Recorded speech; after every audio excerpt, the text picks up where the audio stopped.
Welcome to my Anime USA video. Anime USA was an anime convention held from September 13th to the 15th, 2013 at the Washington Marriott Wardman Park in Washington, D.C. This is the second year this convention is being held at the Marriott since moving from Crystal City, Virginia. The convention had a new layout this year. It was very much spread out apparently compared to last year's event, and it utilized a lot of the hotel and convention space. Now, they could not utilize all of it as some of the convention space was under construction. They hope to be able to utilize it next year. The convention also had new dates. The convention moved into September this year, which caused some conflict with other conventions, including Otakon, DragonCon, Baltimore Comic Con, and this surprised me. I even heard some people saying that people might have skipped the convention in anticipation of Anime Weekend Atlanta. So, to sum it up, convention attendance was down this year. I do not believe, judging by what they said at closing ceremonies, they made the estimated 5,000 people they had last year, which was sad. Unfortunately, budgets are tight, especially after Otakon. That's a very expensive convention. As you can see, I've been showing you the guidebook so far. Now let me show you the badge. I actually had a silver badge, which was a special badge. I pre-regged early and bought a t-shirt and pin, so I had a slightly different badge, but I can show you the member badge. This was the standard member badge for Anime USA this year. They were handing them out extra at the end of the convention, which was cool. Otakon stopped doing this. A lot of conventions don't do it. I actually really like the fact that they handed out the spare badges. They make nice souvenirs for people who couldn't attend the convention. Again, I'll show you, there is my silver badge again. Now I will show you the Anime USA merchandise I got. This is what the front of the convention shirt looks like. This is the logo. There isn't anything else on the front. Here is the convention pin for this year. Try to get a nice close-up there. Again, we'll go back. We'll do a real good close-up here of the front of the shirt. This is what the back of the convention shirt looks like. Nice overall view here. Now we'll close in here. I very much like the color. A green color. I'm not sure what specific green this is, but actually, it looks very, very nice. So I'm kind of happy. I was able to get my size, of course, which is always nice. This is the convention glass and the convention shot glass, which I picked up separately at the info desk. So now we're going to enter the book guidebook itself. We have a welcome page here with a variety of information on it. We have our table of contents with some lovely artwork here. The theme of the con was Edo, Japan.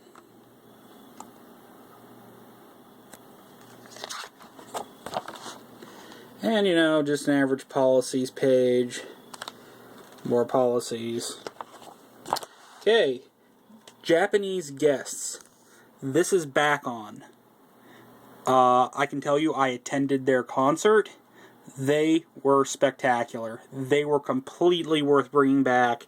If you get a chance to see them, they had good sound. Really, really good band. I was really impressed. They were definitely one of the highlights of the convention. Here is the Japanese guest. I would have liked to attend more panels that he provided, but unfortunately just timing didn't work out. Now we have some more musical guests here, the DJ.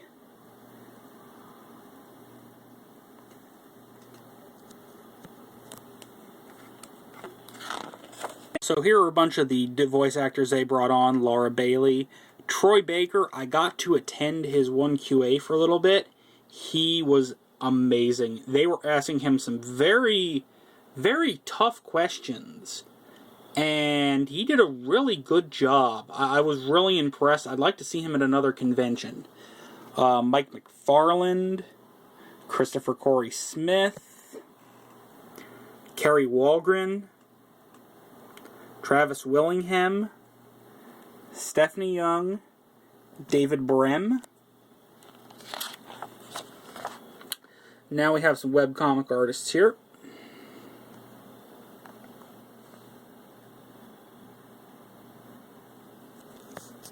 Continuing here with some artists.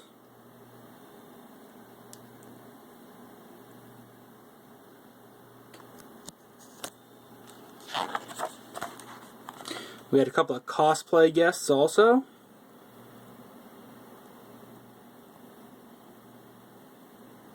I would have actually liked to attend Cupcake Cosplay's panels a little more, but again, you know, you're at a con, you're seeing a bunch of panels, you're walking around grabbing food. It just didn't work out, but I saw their Sailor Moon cosplay. Very, very nice. Very, very nice. So I can see why they represented the U.S. at the World Cosplay Summit. And here is Maid Cafe and Host Club. Hey, look, a Setsucon ad. I hope it's going to be good, because that's the next convention I'm attending. They haven't released a whole lot of information yet, but it's good to see they have an ad in here. Good to know they're still alive. Would be nice to know more about the convention. Moving on. They were really keen on having educational guests this year. As you can see, Charles Dunbar, he's done a bunch of educational panels, and a bunch of other Japanese guests and cultural presenters. Just some odds and ends on these pages. Now we have the sites page here. I attended Cosplay Burlesque at this convention in 2011. Can't say it was my cup of tea, saw some things I can't unsee. So we're going to keep moving on here. I actually really like opening ceremonies at Anime USA. I think they do a good job. They bring a nice skit every year, and it's a nice, unique skit. It's maybe at times a little slow, but I think they do a really good job. It's entertaining. Got some more ads here the way it looks. Big old staff list. And hey, look, a huge ad for Crunchyroll. Well, good for them. Okay, dealer's room.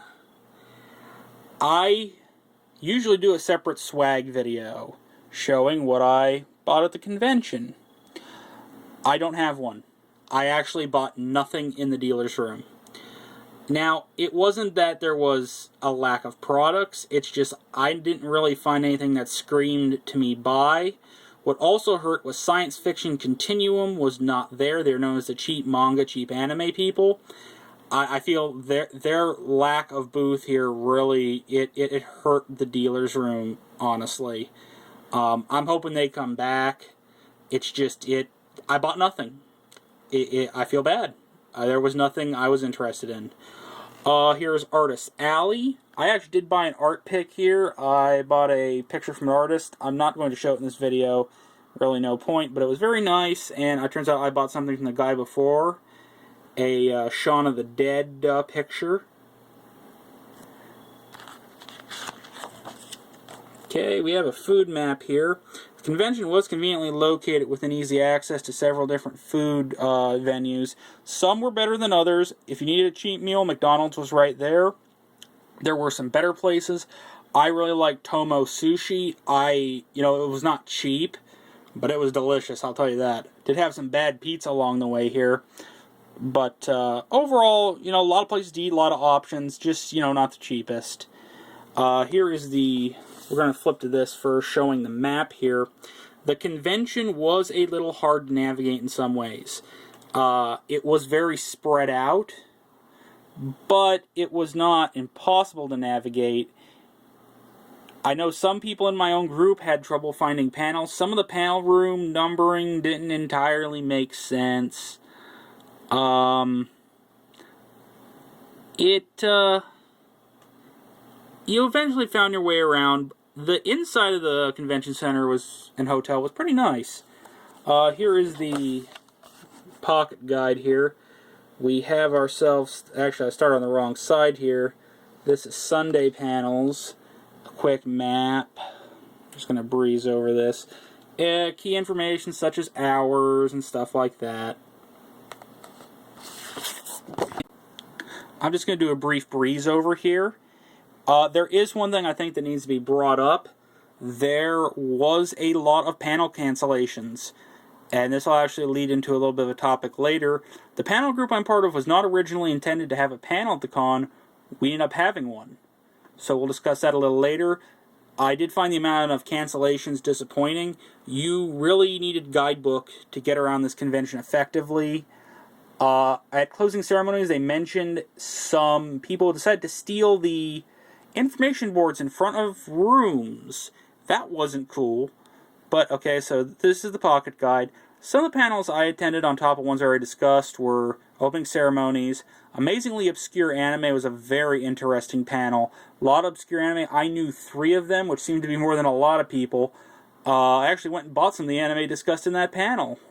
Guest Uncensored was canceled, which is very sad. There was a variety of issues there. I attended Anime and Copyright the next morning, which was on a Saturday.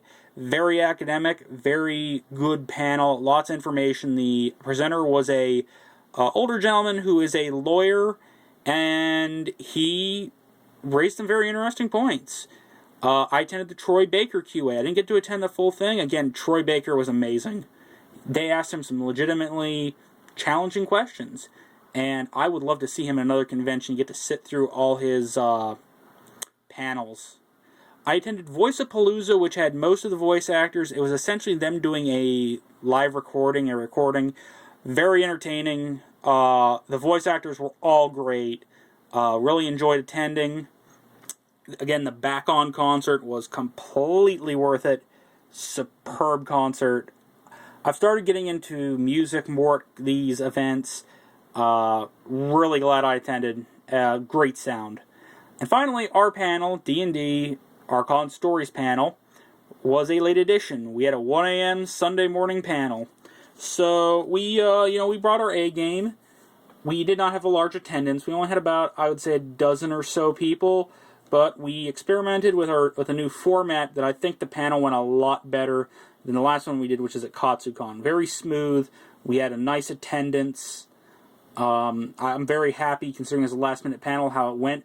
We had tech support if we needed, which was really cool.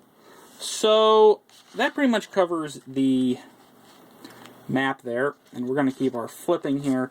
I'm not going to cover all the panel pages here. We're probably going to do a quick flip through. Again, the Edo track was a big thing, that they were pushing a cultural track. They made a lot of good connections this year. They did have a lot of panels. Again, it's just one of those things, can't attend all the panels. They offered a good deal of content, even with the amount of cancellations. And we're just going to keep flipping here. There was a video art track. Here is the video list and a live action list. Ads for some other conventions. This is an ad for AwesomeCon DC. Do one more flip here. The sponsors, the board of directors, the sponsor members. We also have an in memorandum here for a guest of the event. Now finally, we also have a big old Otakon Vegas ad here. Gonna be interesting to see how this con develops, but that's a different story. Finally, the back of the book.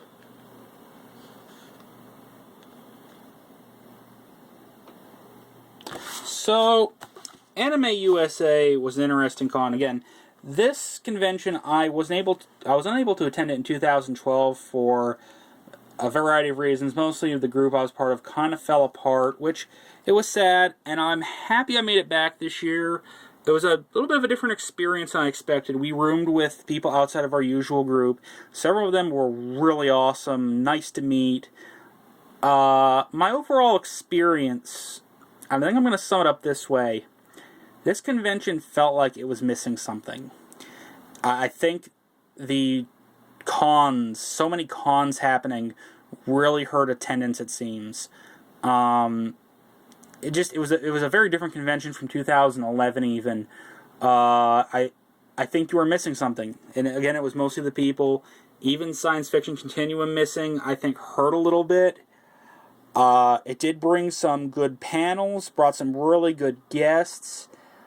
The hotel itself was pretty decent. Wi-Fi was a little expensive, but if you were parked in the right parking garage, you could literally carry your bags less than 30 feet to your car, which was amazing.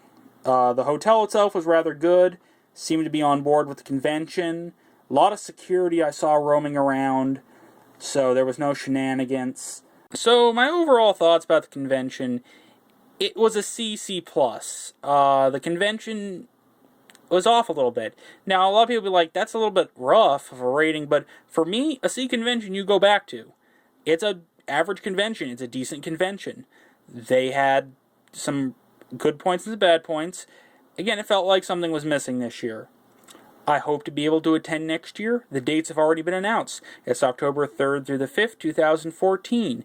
They've gone a little bit later next year, which I think will be a very beneficial thing for them. I'm hoping that gets some of what maybe was missing back, but I guess I'll have to find out. For me, this was not the cheapest con ever. I traveled 4 hours to this event, because unfortunately right now there are really no fall cons in Pennsylvania, unless you take the trip to New York Comic Con in New York City, which is quite expensive. I'm hoping to return to this convention. I just can't say so yet. There's nothing wrong with the convention overall. It was just really average, and like I said, missing something. I'd like to thank you for watching, and have a good one.